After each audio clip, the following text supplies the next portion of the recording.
Now, we are going to learn about the first derivative test. We use this test to find out whether a stationary point is a maximum point, a minimum point, or a point of inflection. Now, this is a first derivative test. The first derivative refers to dy dx. So here we are going to make use of the values of dy dx in the test. Now, suppose for curve y, you have a stationary point at x equals to p. So, at x equals to p, dy dx will be 0. How do you perform the test? Let's take the value p minus 0.1. This x value is before p. We substitute this value into the expression for dy dx and calculate the value of dy dx. Now, suppose we discover that this value is positive. Next, we take the value of x equals to p plus 0.1 and substitute this into dy dx. This is after p. Suppose the value we get is negative for dy dx. So, what does this tell you? This tells you that before the point p, since the gradient of the curve is positive, the curve is going up. After the point p, since the gradient is negative, the curve is going down. Now, if you look at this shape, if you look at how it goes, this is actually telling you that at point P, you will have a maximum point.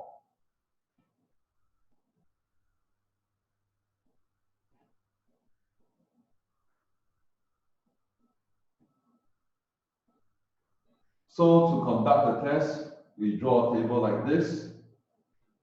We put the value of x for the stationary point here. We take x, subtract 0.1, x plus 0.1, and then we find the values of dy dx for this. And based on the values of dy dx, we can determine whether it's a maximum point, minimum point, or point of inflection. Now, suppose instead of that, we get a negative value for dy dx for x equals to p minus 0.1.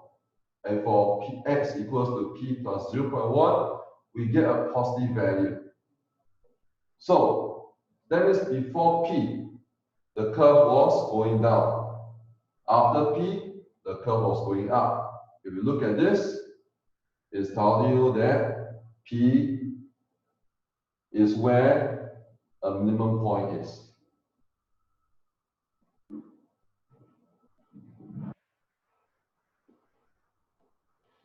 Now, how about a point of inflection?